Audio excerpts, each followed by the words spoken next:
우리에게 주신 말씀은 마가복음 3장 20절에서 30절입니다. 제가 가진 성경 신학성경 57페이지입니다. 다 찾으신 줄 알고 봉독하겠습니다. 집에 들어가시니 무리가 다시 모임으로 식사할 겨를도 없는지라. 예수의 친족들이 듣고 그를 붙들러 나오니 이는 그가 미쳤다 하밀러라. 예루살렘에서 내려온 서기관들은 그가 바알세불이 집혔다 하며 또 귀신의 왕을 힘입어 귀신을 쫓아낸다 하니 예수께서 그들을 불러다가 비유로 말씀하시되 사탄이 어찌 사탄을 쫓아낼 수 있느냐. 또 만일 나라가 스스로 분쟁하면 그 나라가 설 수 없고 만일 집이 스스로 분쟁하면 그 집이 설 수 없고 만일 사탄이 자기를 거슬러 일어나 분쟁하면 설 수 없고 망하느니라. 사람이 먼저 강한 자를 결박하지 않고는 그 강한 자의 집에 들어가 세간을 강탈하지 못하리니 결박한 후에야 그 집을 강탈하리라. 내가 진실로 너희에게 이르노니 사람의 모든 죄와 모든 모독하는 일은 사하심을 얻되 누구든지 성령을 모독하는 자는 영원히 사하심을 얻지 못하고 영원한 죄가 되느니라 하시니 이는 그들이 말하기를 더러운 귀신이 들렸다 함이러라. 아멘. 우리 귀한 찬양과 말씀 봉독과 기도에 감사를 드립니다. 사순절을 보내고 있습니다. 우리 성도님들은 어떻게 잘 보내고 계십니까? 또 말씀 필사하시면서 또 그곳에 하나님의 은혜가 가득하시기를 축복합니다. 우리는 살아가면서 넘지 말아야 하는 선이 있습니다. 말을 할 때도 넘지 말아야 할 선이 있고 그리고 행동을 할 때도 넘지 말아야 할 선이 있습니다. 이런 인간관계를 잘 지키는 사람은 어느 곳에 있든지 사랑받는 사람이며 인기 있는 사람이 될 것입니다. 우리 성도님들은 인간관계에 있어서 지켜야 할 그 선을 잘 지키고 계십니까? 중국의 베스트셀러 작가인 장샤오흥이라는 작가가 있습니다. 우리는 이 장샤오흥이라는 이 작가를 잘 모르지만 중국에는 아주 유명한 그런 작가입니다. 그는 책을 한 권 지었는데 선을 넘지 않는 사람이 성공한다라는 책을 지었습니다. 그 책 속에는 선을 넘는 사람들을 이렇게 경고하고 있습니다. 우리는 사회적 거리두기가 생명을 지켜주는 시대에 살고 있다. 나와 상대방의 안전을 지키기 위해서는 둘 사이에 그어진 일정선을 넘으면 안 된다. 이처럼 선을 넘는 사람들은 가정에서건 직장에서건 동료를 괴롭히고 자신의 일도 망치면서 주변을 지옥으로 만든다. 말과 행동에서 선을 넘지 말아야 될 그 선을 지키지 않으면 결국 우리 삶이 황폐해지고 지옥이 된다는 것입니다. 저는 바라기에 우리 모두가 선을 넘지 않음으로 우리 주변을 천국으로 만드는 우리 모두가 되시기를 주님의 이름으로 축복합니다. 오늘 본문에는 예수님에 대해서 넘지 말아야 되는 선을 넘었던 사람들이 등장합니다. 먼저 예수님의 상황을 한번 보겠습니다. 20절입니다. 같이 한번 읽어보겠습니다. 예수의 친족들이 듣고 그를 붙들러 나오니 이는 그가 미쳤다 함이르라. 21절이 아니고 20절입니다. 우리 보니까 요즘에 방송실이 많이 힘듭니다. 기도 많이 해주시길 바랍니다. 우리 20절 다시 한번 더 읽어보겠습니다. 집에 들어가시니 무리가 다시 모임으로 식사할 겨를도 없는지라.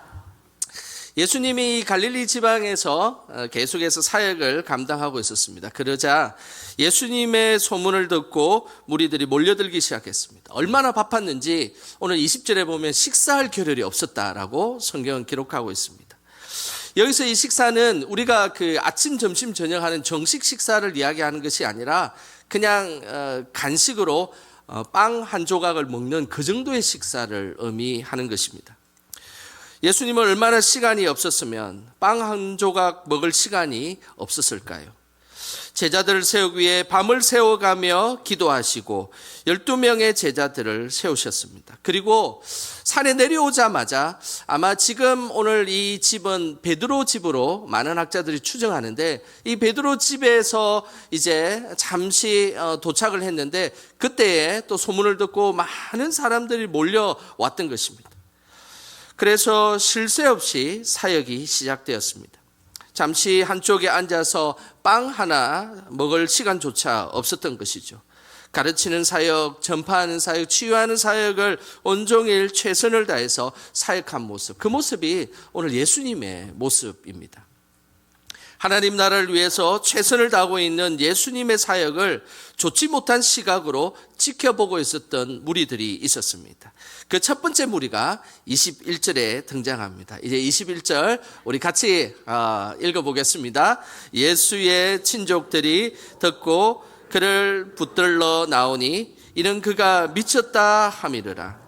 하나님 나라를 위해서 정말 애쓰고 있는, 정말로 빵을 한 조각 먹을 시간조차 없이 애쓰고 있는 예수님을 칭찬해도 부족할 판에 친족들이 나타나서 선을 넘는 태도를 보였습니다. 21절 중반에 보면 예수님을 붙들러 나왔다라는 표현인데, 이 붙들러라는 이 표현은 체포했다라는 그런 표현입니다. 세례 요한을 헤롯이 체포했다라는 그 단어와 붙들러라는 단어가 같은 단어입니다. 그러니까 친족들이 예수님을 붙들러 나온 것입니다. 친척들은 예수님에 대한 선을 넘어버렸습니다. 왜냐하면 그 뒤에 예수님을 향해서 했던 말을 보면 정말로 도저히 할 수 없는 이야기를 했습니다. 그 이야기가 무엇입니까? 미쳤다라고 이야기를 했던 것입니다. 여기에서 미쳤다라는 이 헬라어는 엑시스테미라는 단어를 씁니다. 엑시스테미는 과로와 스트레스에 의해서 정신줄을 놓았다라는 그런 표현입니다. 친척들이 보니까 예수님이 약간 정신줄을 놓은 듯한 모습으로 사역하고 있었다는 것입니다. 잠도 자지 않고 기도하러 다니고, 보니까 글도 제대로 배우지 못했는데 모세의 율법을 가르치고 있고, 그리고 자기 자신과 먹고 마시고 어린 시절을 이렇게 쭉 지내왔는데 어느 순간 되니까 자신이 하나님의 아들이다라고 이야기를 하고 있고, 병 고치는 자들을 고치고 있는데 친척들의 눈에는 미친 사람처럼 보였기 때문입니다. 예수님의 사역을 이해하지 못하는 사람들의 눈에는 예수님의 모습이 미친 것처럼 보이는 것입니다. 하지만 예수님은 미친 것이 아니었습니다. 하나님 나라를 위해서 열정을 쏟아붓고 계시는 시간을 보내고 있었던 것입니다. 이 미치다는 표현은 부정적으로는 정신이 온전하지 못하다라는 의미이지만 긍정적으로는 우리가 잘 쓰는 마니아라는 단어를 쓸 수 있습니다. 우리가 어떤 것을 잘하는 사람을 무슨 마니아, 거기에 관심을 집중적으로 갖는 사람을 특정 마니아라고 부르지 않습니까? 예수님은 하나님 나라 사역을 위해서 흠뻑 빠져서 그 일을 진행하는 그런 존재였습니다. 예수님을 모르는 사람들에게는 이상하게 보일지라도 진정으로 우리 예수님께서 흠뻑 빠져서 하나님 나라를 위해서 애를 쓰고 있었던 것입니다. 온 세계에 복음을 전하러 다녔던 사도 바울은 정말로 예수님에게 미친 사람이었습니다. 이 사실을 다른 사람들도 다 알고 있었습니다. 사도행전 26장에 보면 이 사도 바울이 로마의 베스도 총독과 이야기하는 장면이 나옵니다. 그때에 사도 바울은 기회다라고 생각해서 베스도 총독에게 복음을 전합니다. 예수님께서 어떻게 고난을 당하셨고 3일 만에 부활하셨던 그 고난과 부활을 증언하였습니다. 그러면서 이 예수님이 이스라엘과 온 땅의 빛이다라는 것을 그 베스도 총독에게 선포하였습니다. 그러자 베스도 총독은 바울을 향해서 이렇게 이야기했습니다. 사도행전 26장 24절입니다. 우리 같이 한번 읽어보겠습니다. 바울이 이같이 변명하며 베스도가 크게 소리내어 이르되 바울아 내가 미쳤도다. 내 많은 학문이 너를 미치게 한다 하니. 사도 바울은 예수님을 위해 자신의 모든 것을 포기한 사람입니다. 그 로마의 베스도 총독도 사실은 사도 바울을 어느 정도 알고 있었습니다. 그의 학문의 비범함도 알고 있었고 그의 출신도 알고 있었고 그리고 사도 바울이 대단한 사람인 것을 알고 있었습니다. 그런데 보니까 예수님밖에 모르는 사람임을 알게 된 것입니다. 그래서 사도 바울을 향해서 미쳤다라고 이야기를 했던 것입니다. 사도 바울의 삶은 정말로 예수님에게 미친 사람처럼 보였습니다. 그리고 자신도 늘 하나님 나라를 위해 미친 존재로 살았다라고 실제로 자기도 그렇게 고백하였습니다. 그 고백이 고린도후서 5장 13절에 나옵니다. 우리가 만일 미쳤어도 하나님을 위한 것이요 정신이 온전하여도 너희를 위한 것이니 사도 바울은 미쳤어도 하나님을 위해 미친 것이다라고 고백하였습니다. 저는 이 고백이 우리의 고백이 되기를 주님의 이름으로 축복합니다. 예수님을 미쳤다고 이야기한 친척들은 선을 넘는 태도와 말을 한 것입니다. 그렇지만 자세히 보면 예수님이 걱정이 되어서 사실은 데리러 온 것이었습니다. 그렇기 때문에 사실은 예수님에게 심한 말은 했지만 진짜로 선을 넘은 것은 아닙니다. 그런데 이제 이다음 본문에 보면 진짜 예수님에게 선을 넘는 사람들이 나옵니다. 오늘 22절에 그 사람들이 등장합니다. 같이 한번 읽어보겠습니다. 예루살렘에서 내려온 서기관들은 그가 바알세불이 집혔다 하며 또 귀신의 왕을 힘입어 귀신을 쫓아낸다 하니 예수님에게 해서는 안 되는 말, 그 말로 선을 넘은 이 사람들은 바로 서기관들이었습니다. 근데 오늘 22절에 자세히 읽어보면 이 서기관들이 예루살렘에서 내려온 서기관이다라는 표현을 쓰고 있습니다. 그 말은 일반적으로 유대사회에 있었던 그런 보편적 서기관들이 아니라 예루살렘에서 있었던 고위층의 서기관들이 예수님에게 찾아온 것입니다. 그리고 그 고위층에 있는 서기관들이 예수님의 존재와 그리고 예수님의 능력에 대해서 비난하고 비평했던 것입니다. 이들의 말을 자세히 들어보면 완전 선을 넘어버린 말을 했던 것입니다. 이들은 예수님의 존재에 대해서 비난하였습니다. 예수님에게 바알세불이 집혔다라는 표현을 쓰고 있습니다. 바알세불이 집혔다는 말은 바알세불이 예수님에게 들어갔다는 말이고 바알세불은 귀신이기 때문에 다시 표현하면 예수님이 귀신에 들렸다라는 표현과 동일한 표현입니다. 바알세불은 귀신들 중에서도 아주 더러운 귀신이었습니다. 그래서 이 바알세불은 잘 들어보십시오. 바알세불은 똥의 신, 그 다음에 파리의 신이라고 불렸습니다. 그리고 귀신 중에서도 우두머리 귀신이 바알세불입니다. 이 똥의 신, 파리 신, 그 다음에 우두머리 신, 이걸 세 가지를 다 합치면 이렇게 표현할 수 있습니다. 왕똥파리 신, 이런 걸로 표현할 수 있습니다. 야, 정말 그 예수님에게 할 수 있는 이야기가 아니지 않습니까? 어떻게 예수님을 향해서 왕똥파리 신이 들린, 귀신 들린 그런 존재다라고 이야기를 할 수 있었을까요? 완전히 선을 넘어 버렸습니다. 당시 팔레스타인 지역에서는 작물을 황폐하게 하는 대상을 파리라고 생각했습니다. 그래서 자신의 삶을 황폐하게 만드는 귀신을 빗대어서 이 바알세불이라는 단어를 썼던 것입니다. 서기관들은 차마 예수님에게 입에도 담을 수 없는 이 바알세불의 귀신이 들린 사람이라고 예수님을 이야기했던 것입니다. 예수님의 존재에 대해서 아주 치욕적인 이야기를 했던 것이죠. 완전히 넘을 수 없는 선을 넘어버린 것입니다. 뿐만 아니라 이 서기관들은 예수님의 능력에 대해서도 비난하였습니다. 예수님이 열심을 다해서 하나님 나라를 위해서 감당하고 있는데 그 열심은 바로 귀신의 왕을 힘입어서 귀신을 쫓아낸다라는 이야기를 했던 것입니다. 예수님의 능력의 원천을 귀신의 힘으로 이야기한 것입니다. 이런 말도 안 되는 이야기를 듣고 있었던 예수님께서 매우 상식적인 이야기를 하셨습니다. 23절입니다. 우리 23절 같이 함께 읽어보겠습니다. 예수께서 그들을 불러다가 비유로 말씀하시되 사탄이 어찌 사탄을 쫓아낼 수 있느냐. 예수님은 자신이 귀신의 힘을 빌어서 일한다는 이야기를 한 서기관들을 향해서 분명하게 이야기했어요. 사탄이 어떻게 사탄을 쫓아낼 수 있느냐라는 것. 너무나 상식적인 것이 아닙니까? 사탄이 사탄을 쫓아낸다는 것은 말이 되지 않는 일입니다. 사탄의 힘을 빌어서 귀신을 쫓아내고 그 일들을 통하여서 지금 예수님이 일을 하고 있다는 것은 너무나 터무니없는 잘못된 것이다 라는 것을 이야기했던 것입니다. 예수님은 항상 하나님의 능력으로 가르치고 전파하고 치유하는 사역을 감당하셨습니다. 그 하나님의 능력으로 귀신을 쫓아내고 사탄을 결박하셨습니다. 우리도 늘 성령의 능력으로 살아가는 존재들이 되어야 합니다. 세상을 의지하고 세상을 쫓아가는 그런 존재들이 아닌 것입니다.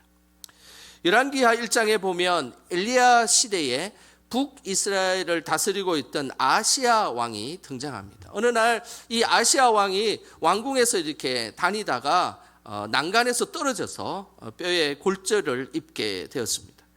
그때 아시아가 하나님을 의지하지 않고 바알세붐을 의지하는 장면이 나옵니다. 열왕기하 1장 2절 말씀입니다. 우리 같이 화면을 보시면서 읽어보겠습니다. 아시아가 사마리아에 있는 그의 다락 난간에서 떨어져 병들매 사자를 보내며 그들에게 이르되 가서 에그론의 신 바알세붐에게 이 병이 낫겠나 물어보라 하니라.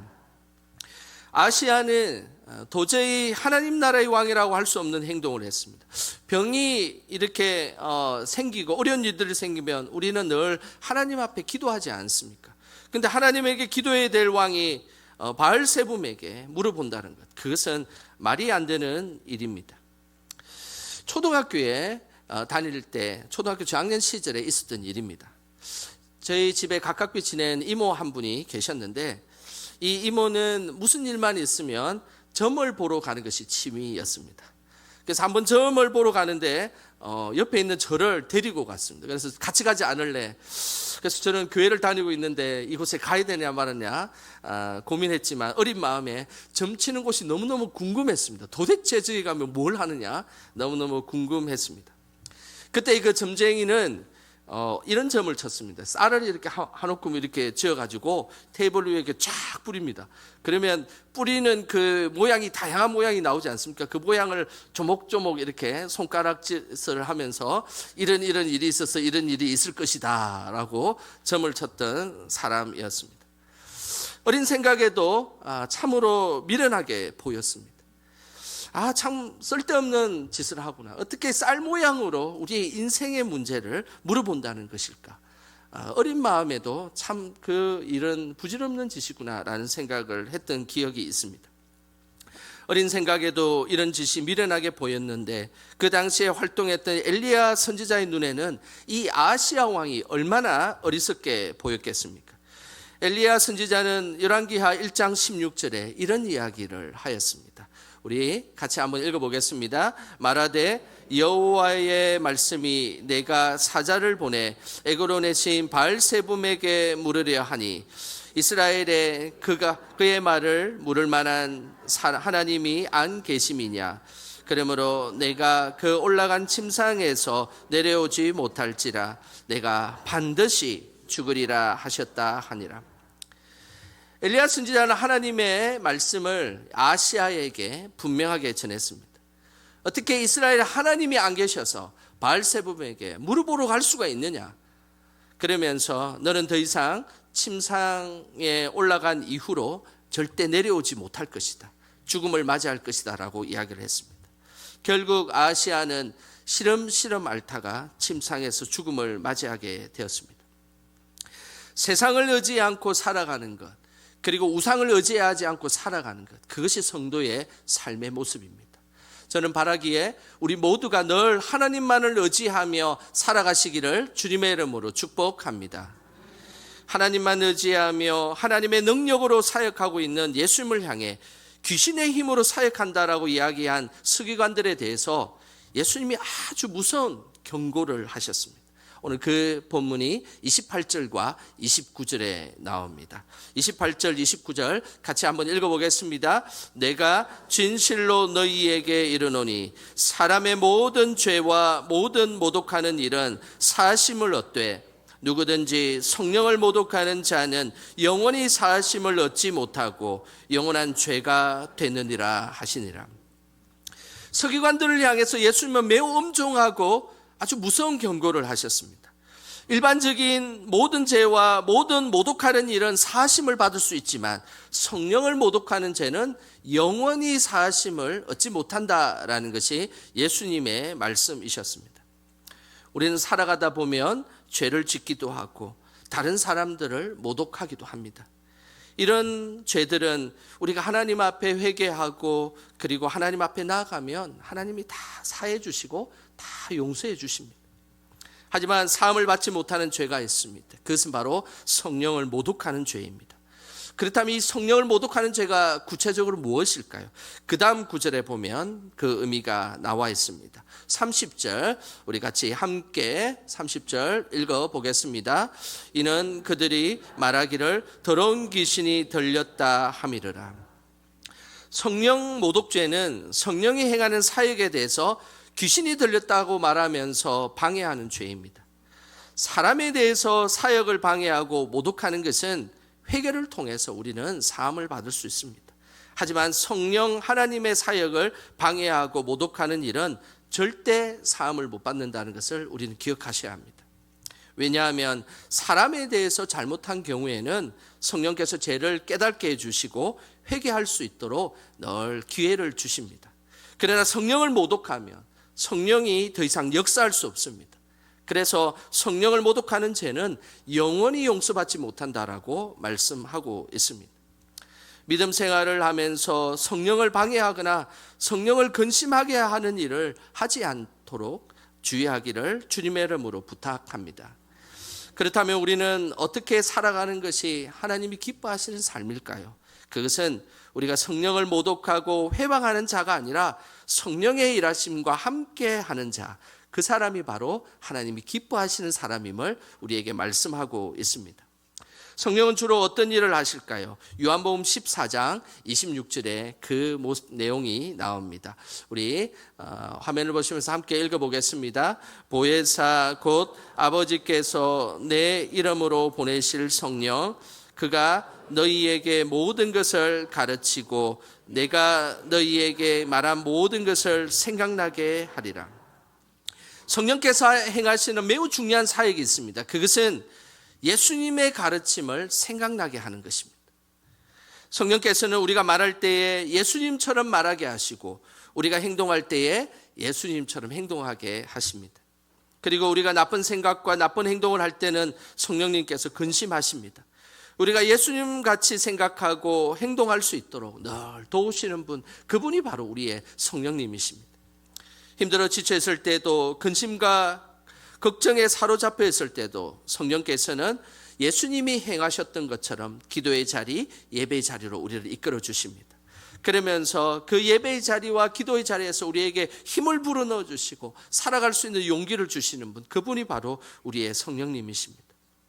이것이 성령께서 우리에게 행하시는 모습입니다.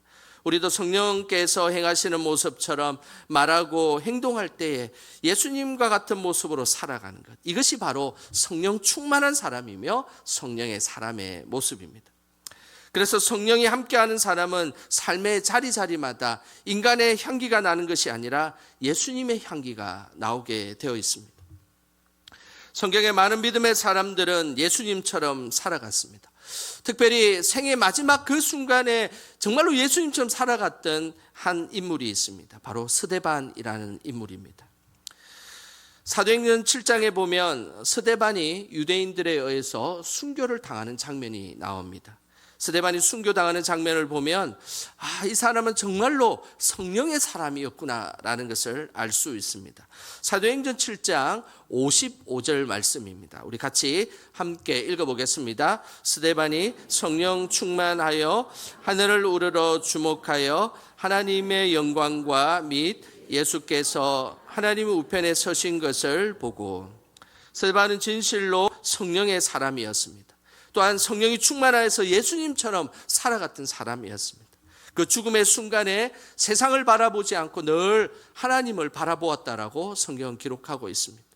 예수님도 마찬가지였습니다. 매번 순간들마다 하나님을 바라보고 그렇게 살았던 분이 바로 예수님이십니다. 뿐만 아니라 스데반은 매 순간 자기의 영광을 위해 살아간 것이 아니라 하나님의 영광을 위해 살아갔습니다. 그리고 마지막에 그가 한 말은 주여 이 죄를 그들에게 돌리지 마옵소서. 자신을 돌로 치려고 하고 죽이려고 하는 그 순간에 그 있었던 무리들을 향해서 주여 이 죄를 그들에게 돌리지 마옵소서라고 이야기를 하고 순교를 당하셨습니다. 이 말씀은 예수님께서 십자가상에서 못 박혀 돌아가실 때 했던 말씀과 동일한 말씀입니다. 아버지여 저들을 사하여 주옵소서, 자기들이 하는 일을 알지 못함이니이다. 예수님도 십자가에 못 박혀 돌아가실 그 순간에 자신을 채찍질하고 죽이고 그리고 돌로를 던지는 그들을 향해서 아버지, 저들을 용서해 주십시오. 저들이 지금 하는 일이 무엇인지 알지 못합니다라고 그들의 용서를 위해서 기도하셨습니다. 이런 스데반의 모습을 보고 우리는 스데반을 떠올리지 않습니다. 바로 그 순간 예수님을 떠올리는 것입니다. 이것이 바로 성령의 사람의 모습입니다. 우리는 어떤 모습으로 신앙생활을 하고 있습니까? 항상 예수님만을 바라보는 신앙생활이 되어야 하겠습니다. 또한 하나님은 우리가 성령의 근심이 되는 삶이 아니라 성령과 함께함으로 예수님처럼 생각하고 행동하기를 원하신다는 것입니다. 항상 성령의 인도함을 받아서 예수님처럼 말하고 행동하며 그 자리에서 예수님의 향기를 날리는 그런 우리 모두가 되시기를 주님의 이름으로 축원합니다. 이 시간 우리 찬양하며 기도한 시간 갖겠습니다. 오늘 찬양의 가사를 좀 잘 생각했으면 좋겠습니다. 오늘 찬양의 가사는 이렇게 기록되어 있습니다. 오늘 이곳에 계신 성령님, 우리에게 말씀하시고 우리를 가르치소서. 그러면서 그 찬양의 후렴 부분에는 성령의 사람이 어떻게 살아가는지를 우리에게 말씀하고 있습니다. 주님보다 앞서지 않고 겸손하게 주님 말씀을 기다리게 해주십시오. 내가 주님보다 나의 생각과 나의 혈기가 앞서지 않고 늘 하나님 주님보다 앞서지 않게 해주십시오. 겸손하게 주님의 말씀을 기다리는 그런 믿음을 주시옵소서. 나는 이 찬양의 가사가 우리의 모두의 고백이 되시기를 원합니다. 이런 그런 마음으로 우리 함께 찬양하겠습니다.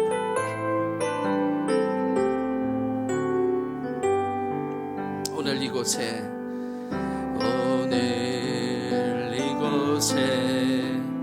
계신 성령님, 우리에게 말씀하시고 우리를 가르치소서.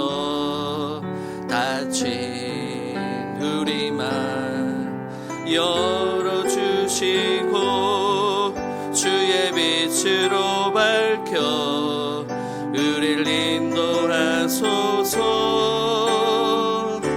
주님보다 앞서지 않고 겸손하게 주님의 말씀 기다리니 주님 손에 우릴 드립니다.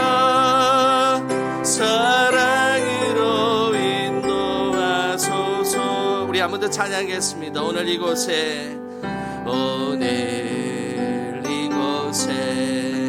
계신 성령님, 우리에게 말씀하시고 우리를 가르치소서. 닫힌 우리만 열어주시고 빛으로 밝혀 우리를 인도하소서. 주님보다 앞서지 않고 겸손하게 주님의 말씀 기다리니 주님 손에 우릴 드립니다. 사랑으로 인도하소. 주님보다 앞서지 않고 주님보다 앞서지 않고 겸손하게 주님의 말씀 기다리니 주님 손에 우릴 드립니다. 사랑으로 말씀하소서. 이 시간 우리 합심하여 기도하겠습니다. 하나님, 늘 성령께서 하나님 말씀하여 주시고 우리를 가르쳐 주시옵소서. 하나님, 매 순간마다 주님보다 하나님 나의 혈기와 생각이 앞서지 않게 하시고 겸손하게 주님 말씀 기다리는 믿음을 허락하여 주시옵소서. 늘 성령의 충만함을 주시고 성령의 인도함 받는 그런 삶으로 살아가게 하여 주시옵소서. 이 시간 성령의 사람이 될 수 있게 해달라고 이 시간 우리 주여 한번 크게 부르고 합심하여 기도하겠습니다. 주여 하나님 아버지, 이 시간 믿음의 믿음을 구하며 하나님 앞에 나아갑니다. 하나님 성령께서 늘 우리에게 말씀하여 주시고 우리를 가르쳐 주시옵소서. 하나님 매 순간마다 주님보다 우리가 앞서지 않도록 도와주시옵소서. 주님, 우리는 너무나 우리의 생각이 앞설 때가 많고 우리의 혈기가 주님보다 앞설 때가 너무나 많습니다. 그때마다 주님보다 앞서지 않는 믿음을 허락하여 주시고 겸손하게 주님 말씀 붙들고 살아갈 수 있도록 주여 인도하여 주시옵소서. 하나님, 우리 모두가 성령의 사람이 되게 하여 주시옵소서. 그 자리자리마다 예수 그리스도의 향기가 하나님 나타나게 하여 주시고 예수님처럼 생각하며 행동할 수 있는 우리의 믿음이 될 수 있도록 성령께서 우리의 힘을 불어넣어 주시옵소서. 하나님 아버지, 우리에게 성령 충만함을 주셔서 감사드립니다. 성령께서 우리에게 은혜 내려 주셔서 우리가 항상 성령의 사람으로 살아갈 수 있도록 주님 인도하여 주시옵소서. 예수님처럼 말하고 행동하는 우리가 되게 하시고 우리의 삶의 자리자리마다 예수님의 향기가 가득하게 하옵소서. 예수님의 이름으로 기도드립니다.